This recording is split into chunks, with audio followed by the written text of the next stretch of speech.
Well, we are jumping into our series. It's our third week in our series.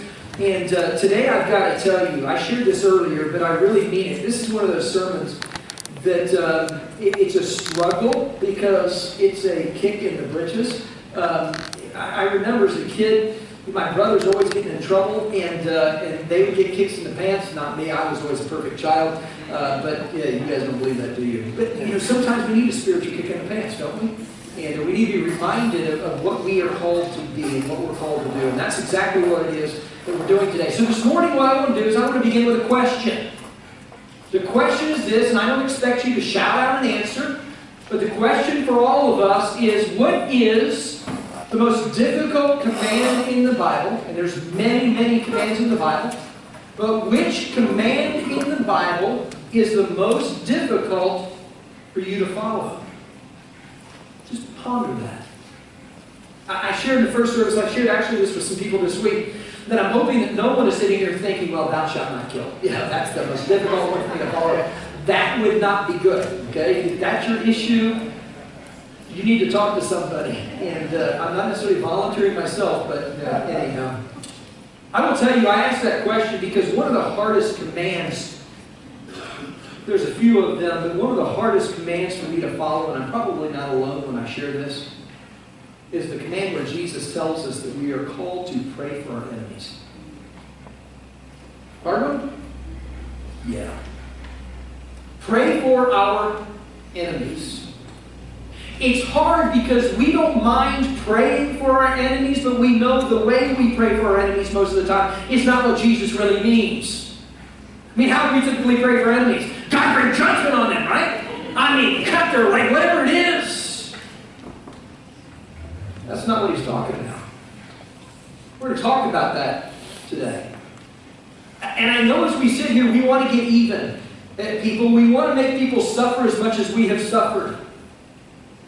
But when you look at what has happened to the people of God, and that's who we're looking at here in Jeremiah 29. If you have your Bibles and you want to turn there, you're certainly welcome to. Text will be on the screen behind us. But when we look at what's happened to the people here as we read about them in Jeremiah 29, and what is it that's happened? Well, a review, just a real quick review is that God has used the Babylonian army, specifically King Nebuchadnezzar, this really bad, wicked king who did some horrific things to individuals. And God used, King Nebuchadnezzar, he used the army of Babylon to attack the people of God. That seems kind of backwards, doesn't it?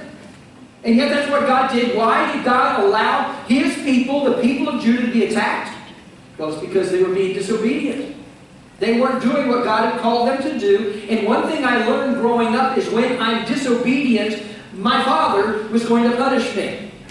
Usually it was my mom first, and then I got the line, wait till your daddy gets home. And then my dad got a hold of me as well. The punishment is the same for the father of the people of God. And so he brings punishment upon them because they have been disobedient. But understand this experience has had to have been extremely humiliating as well. I mean, I know that in many ways they have what they've got coming to them. But what they've got coming to them just doesn't seem fair. 70 years, they're going to be held in captivity. 70 years, they're going to be ruled by what we call pagans, people who don't worship the one true God. Now, there are some who weren't taken to Babylon. Remember, the people who were taken to Babylon were those who were considered to be the brightest, the leaders, maybe those who were the most gifted as far as talents, and even the best looking. What do you think the people who were left behind are thinking, right? Let's see, I'm not good looking, I'm not talented, I'm not powerful. One of those individuals that was left behind was Jeremiah. Jeremiah must have been doing something right because he's got a book in the Bible. He records this letter of encouragement that he's writing to the people who are held captive there in Babylon. What he doesn't probably realize in that moment, but he quickly, I think, recognizes, is that this letter is more than just a letter from Jeremiah. It's actually a letter from God. God is using him, and God brings this message provided through Jeremiah. It is a message that is certainly unexpected. Last week we talked about some of those things that were unexpected. You're going to be in Babylon for 70 years, so while you're here, here's what I want you to do. I want you to build homes. I want you to settle down. I want you to have children. I want your children to have children so you can be grandparents. I want you to plant things in the ground, and I want you to eat from what's produced. Unexpected. But then I look at what God says next, and it's almost as if that was just a precursor to the hammer, okay? Because this is what he says in verse number 7, Jeremiah 29. In fact, read this text with me this morning. This is what it says. Let's read together. Work for the peace and prosperity of the city where I sent you into exile. Pray to the Lord for its welfare will determine your welfare. Wait a minute. You want me to pray for the peace, to work for the peace, for the prosperity, to pray for who? The Babylonians? Okay, God, being here 70 years makes a whole lot more sense. You know, having kids and grandkids, at least that's wonderful. But you want me to pray for my enemies? Yeah.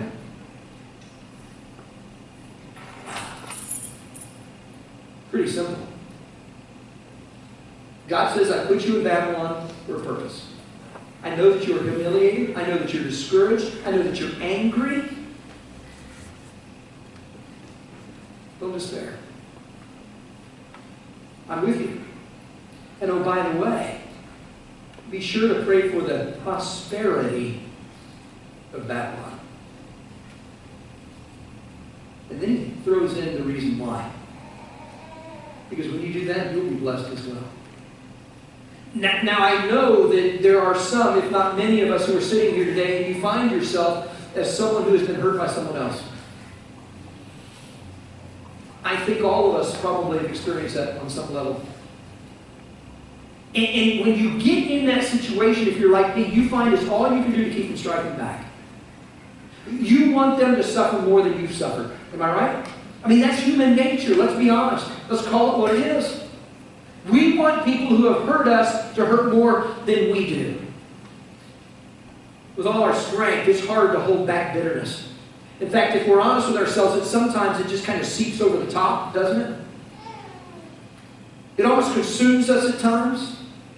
And so when he comes and he says, listen, I want you to pray for the Babylonians. I want you to pray for your enemies. You're saying, no way. I couldn't pray for my enemies if my life depended on it. And God says, do it anyway. Do it anyway. And that's really the whole point of Jeremiah 29, verse 7. We go back to that text, though, and it says, work for the peace. Now we think we know what that word means, but it's the word in the Hebrew that is shalom. And it's used, and it means this. Besides peace, it means blessing. It means wholeness. It means completeness. An absence of conflict, and then prosperity. And so we are called to work for the peace, the blessing, the wholeness, the completeness, the absence of conflict, and for prosperity. We're called to work and pray for those things to happen to our enemies. Is anyone else shocked by this? I mean, I know that that's what we're supposed to do because many of us have been raised in the church and we've heard this before. But are you really desiring blessing on your enemy? Yeah, I'll bless him, right? No. Are you really praying for prosperity for those who have hurt you? No. And yet that's what we've been called to do. God in His wisdom adds that other part. It would have been shocking to the Jews. You pray for the blessings of the Babylonians, and you too will be blessed. This almost seems counterintuitive to me. Because here we have the people of God, and then the people who oppose God. Doesn't it seem that God would be on the side of those that He calls His own? Let me just fill you in. He is. God is on our side. If you are a follower of Jesus Christ, God is for us. He is not against us. Amen? But we still are called to do what He calls us to do, to follow those commands. This is what I call the Old Testament version of when Jesus called for believers to be the salt of the earth and the light of the world. Another way to say it would be this, that Babylon needs you, and you need Babylon. Our enemies need us. Now, what do you think is running through the Jews' minds at this point? And it's probably not hard for us to figure that out, because it's probably the same thing that runs through our minds when we think about these things. What do they do, God? These people are pagans. God, remember, they hate you. They're pagans. God, remember, they invaded our land, the land of your people. God, remember, not only did they invade our land, they destroyed the city walls. They took us into captivity. God, remember that they destroyed the temple that Solomon built. It was a world wonder. People would come from all over the place to see this temple, and it was a testimony to the power of who you are. These people are wicked. They are killer. They are rapists. I mean, why would I pray for them? Because they don't deserve it. I mean, God, let's be honest, it's difficult to really pray for barbaric people. We get that. To spread their kingdom. The Babylonians were evil, wicked people. I mean, to them life was cheap and death was easy. Torture was really often just a means to warn future foes. God says, listen, I know you don't like it here, but you're going to be here a while. Settle down. Have kids. Build homes. Enjoy the grandkids. But also seek to be a blessing by praying blessings upon the Babylonians. Because when you pray blessings upon them, you too will be blessed. The world says, get even. God says, seek good in those who have harmed you. The world says, get angry. God says, pray for them. Now, if you're here today and you are new to the church or you've never heard anything like this before, you might sit here and think, well, these people are crazy.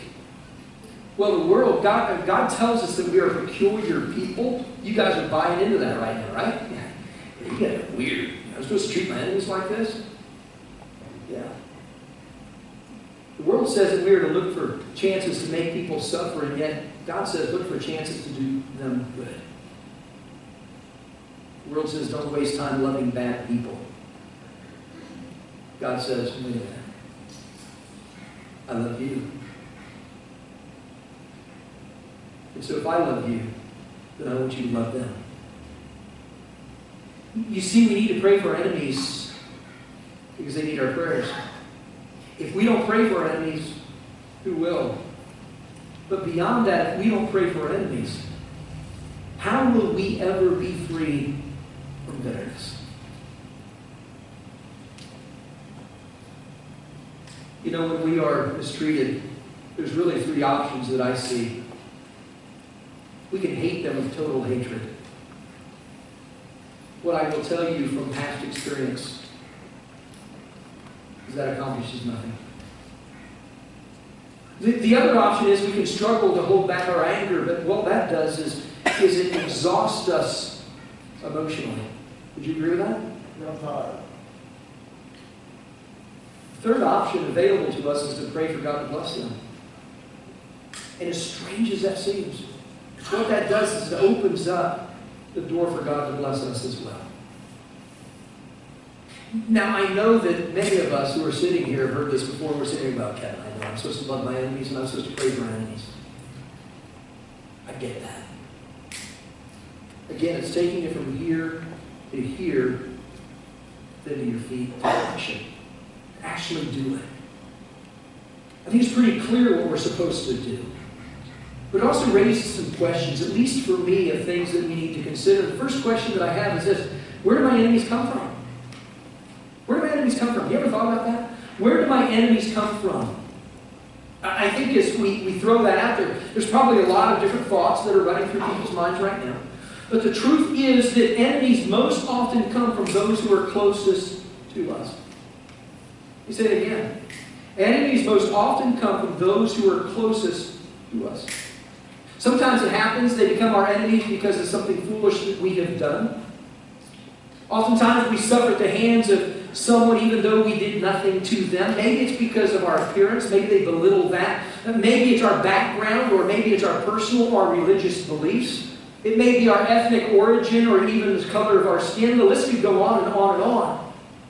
Perhaps there's people who dislike us because we've succeeded where they have failed. Who knows? And there's a lot of different reasons why. One thing I found is that enemies rarely explain themselves. On a deeper level, though, is that God allows our enemies to enter into our lives. Hear me when I say that again. God allows our enemies to enter into our lives for reasons that are rarely apparent to us at the time. I say that I'm drawn to a guy by the name of Joseph. Joseph is a guy that's in the Old Testament, found in Genesis chapter 37 through 50. And Joseph was what we would call as daddy's favorite. Now, his brothers would get really upset with Joseph. Why? Because he's daddy's favorite. I can relate to Joseph. Not because I'm daddy's favorite. I can relate because I have a twin brother. Many of you know that. My twin brother has cerebral palsy. And I remember having arguments with my mom and dad as to why they liked him more than they liked me. The reason I'd have those arguments is because whenever Kent would have surgery, and Kent had a number of different surgeries, 2 times I can remember summers back to back where he would have a cast up to his hips all the way down, have a bar across in between to keep his legs still, sit in a wheelchair, and the only time that I could go outside and play is if I went outside and played with Kent. What do you do with a kid that's in a wheelchair with cast up to his hips? I mean, what do you do? Why am I being punished? Or when we went to school, and if I got a B on a report card, I was ripped. If you got a C, it's okay. What is that all about? And so as a kid, in my mind, it's like, you like him more than you like me. You think that ticked me off? You betcha, as they say in Minnesota, right? Absolutely. I didn't like it. There was times when I wanted to just do something about it. Well, Joseph's brothers did something about it. They threw him in a well. They said, oh, well, we'll just leave him. That was bad, wasn't it? Lauren's not here. No, he is Lawrence here today, so Lauren, you can use that one anytime you want to. It's as bad as your jokes typically are. But then he decided not to leave him in the well. They thought, why don't we profit from this? Why don't we get some money? And so they sell their brother to the Midianites. And the Midianites take him off, and they've got money for lunch or something, I don't know. Maybe they're buying Xbox, who knows? Imagine what Joseph must have felt at that point. Reason to be angry? Yeah. And then you look at the rest of the story, and apparently Joseph was some good-looking guy because he caught the eye of one of the leaders of Egypt, his wife, Potiphar's wife. And so Potiphar's wife makes advances towards Joseph, and Joseph rejects it. And so she falsely accuses him. He gets thrown in jail. You think he has reason to be angry? Yeah. Angry with what? His brothers. The system. God. No one could ever imagine, when you look at those circumstances, that down the road that Joseph would find himself second in command, only to Pharaoh. He would be the prime minister of Egypt. And yet, even at that, he had no idea what all of this meant down the road. At least until a famine came.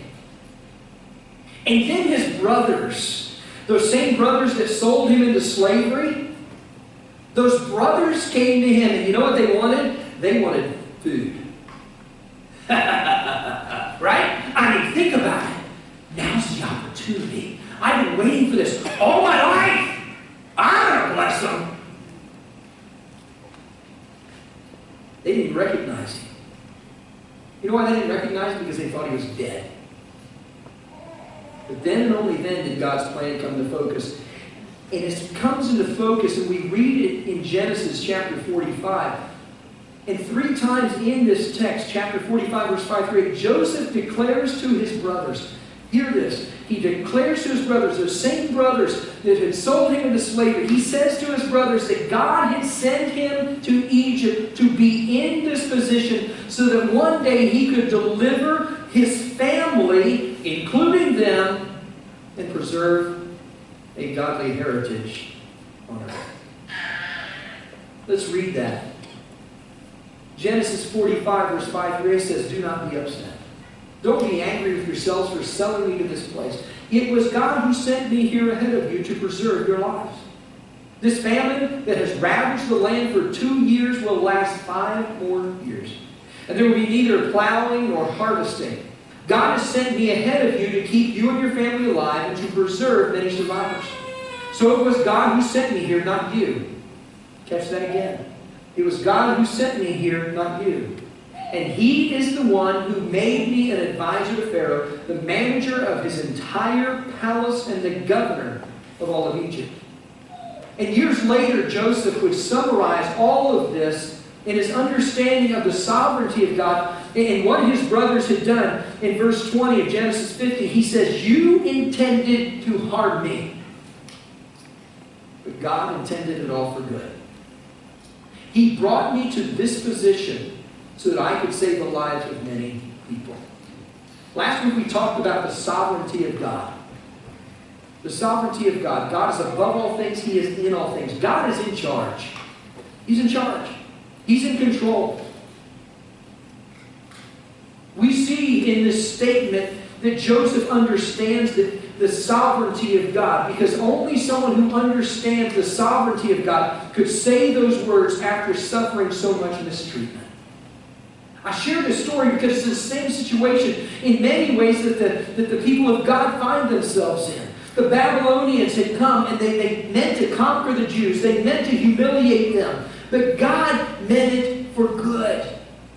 But not just the good of the Jewish people. God meant it for good of the Babylonians as well.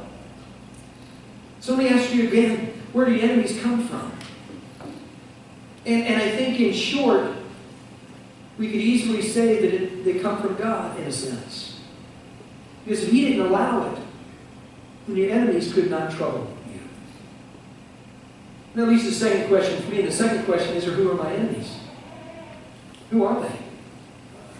Well, the dictionary defines enemies this way: one who feels hatred toward, intends injury to, or opposes the interest of another.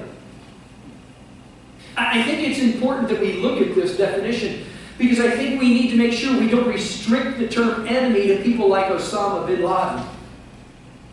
My personal enemies, as we said earlier, have a tendency to be much closer to home. In fact, home is the place where often we find our enemies. Jesus Himself said this, and I love this text. It's frightening in many ways, but in Matthew chapter 10, verse 36, Jesus Himself says, "Your enemies will be right in your own household."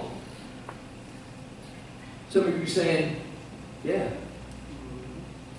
Just prior to that, Jesus goes on and He lists 3 specific close relationships that can go south. He says the relationship between a father and a son. The relationship between a mother and a daughter. My personal favorite is the relationship between a mother-in-law and the daughter-in-law. I think that's hilarious. But in our minds, there's other relationships that we know that can go south. Husband and wife, aunts and uncles, grandparents. What about people at work?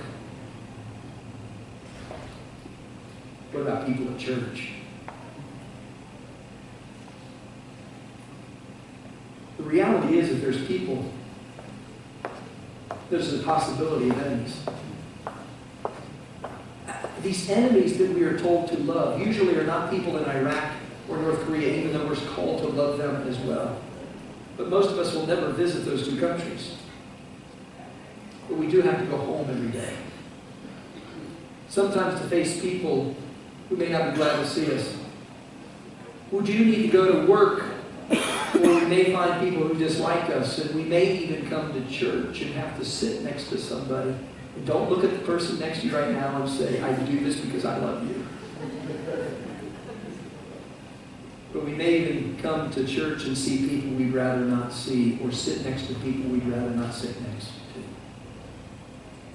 But if this teaching of Jesus Christ is going to work, then it has to first work in the relationships closest to us. You say, why? Well, because we have to learn to deal with the people closest to us before we can impact the world around us. We're called to impact the world around us, and that's one of the things I'm so excited about what God is doing here. As I say oftentimes, in spite of us. But you may be sitting here thinking, okay, I'm supposed to love my enemies. I get that. I get it. But when are they going to be punished? Right? When are they going to get what they've got coming? It's not as if we have to choose between loving our enemies and hoping someday they'll be punished. We're called to do our part. Our part is loving them. Our part is praying for them. You know what God's part is? Judging them. It's not our responsibility. In the meantime, if we work for the prosperity, if we work for the peace, if we work for God to bless our enemies, then God will bless us. I told you this is hard. Your head may be spinning right now. You may be confused. And so if it sounds confusing, let me just throw this out here. Maybe we can remember this. If we remain bitter, we cannot get better. Read that with me. If we remain bitter, we cannot get better. Read it again. If we remain bitter, we cannot get better. If we try to get even with those who hurt us, we are mostly hurting ourselves. If we try to punish our enemies, what we are really doing is usurping the authority of God. None of us are God. He's called us to a certain behavior. To love, to bless our enemies. And if we love them, and if we bless them, and if we pray for them, things will go better for us and for them. And we'll be able to sleep at night. We know that if they need punishment, that God will take care of that in His own time, in His own way. That's the real meaning of Jeremiah 29:7. But it's easier to talk about it than to do it. It's easy when we're in a setting like this to say, God, so quickly. But in a few moments, you're going to be walking out those doors back into the homes and the workplaces and the neighborhoods and wherever it may be. I hope it's not just something you think about, but it's something that you're willing to do. You see, the command remains that Jesus has given in Luke chapter 6 to love your enemies. You can't escape it. Susan, I was going to say, has the privilege, but it may not be true, but she has the opportunity, I'll say it that way, oftentimes to sit in both services. Yes, that means she has to hear me twice. When I was having mic issues, I walked out, got the mic taken care of, came back in, and she grabbed a hold of me, which I will tell you most of the time I really appreciate. This time was one of those moments when she gave me her insight. She said, I'm surprised you didn't say something about Jamaica. Donna Truesdale and I are now on the board of Teams for Medical Missions. I had an opportunity to go down yesterday, actually this weekend, and spend time there and hear a little bit about what God's doing in that ministry. On Friday night, as we gathered in a home together and we fellowshiped, we then went downstairs into the basement. Some of you who are here may not know, but Teams for Medical Missions was hit with a tragedy that just has rocked their world, to the point where there was a number of people who were in leadership, at least on the board level, that said we need to shut it down and pull out. And yet God's will prevailed, and they're still actively involved in ministry there in Jamaica. You say, why were they going to do that? Well, 2 of the missionaries were killed brutally, senselessly. They were out checking on future sites for ministry to build some homes. And they decided they were going to take the beautiful path, the one that took them over 2 mountains, a very remote area. And as they took off, what they didn't know as they were on their motorcycles, one in front of the other, is that there was 2 individuals lying in wait at the top of the mountain. They weren't waiting for these 2 missionaries. They were waiting to kill someone else because they had been hurt. They were enemies. Those individuals never came by, and so when they heard the roar of the motorcycles, they decided we'll just take it out on them.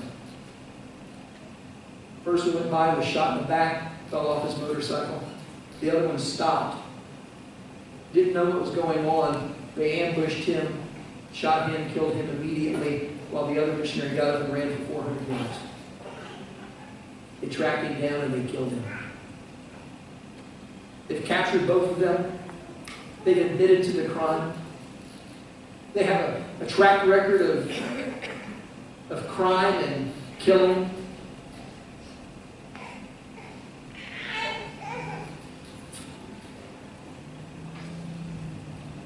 And yet as we sat there in the room that night, as we watched a video tribute to these 2 men and their faithfulness to God,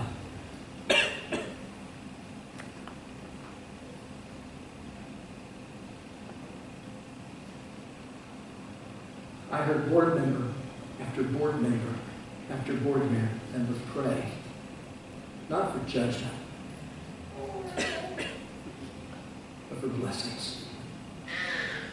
For the 2 guys who killed these missionaries. Hard to do? Yeah. But we're called to do it. We're called to be peculiar people. Love our enemies. We can't escape it. Doesn't mean we have to agree with them, but love them. You say, why? It's because this is a key part of our own spiritual journey from bitterness to forgiveness to freedom. And some of you have been living in bitterness. Some of you have been living without forgiveness. Some of you have been wallowing in a life apart from freedom. And if you want freedom, then you have to be willing to forgive.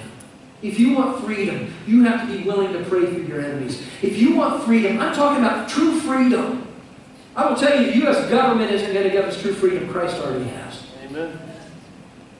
And that freedom comes when we do what God has called us to do. Pray for enemies. I guess another way to say it would be is we cannot be set free until we set our enemies free to be blessed by the Lord. Next week we're going to talk about 7 ways that we can specifically love our enemies. You're sitting there thinking, oh great, I get to hear this again. Maybe it's because we need to. 7 ways, specific ways that we can love our enemies. But until then, I want us to close by reading together again from Jeremiah 29:7. Let's read it together. Work for the peace and prosperity of the city where I send you into exile. Pray to the Lord for it, for its welfare will determine your welfare. I need to pray for the peace and the prosperity of those who have hurt me.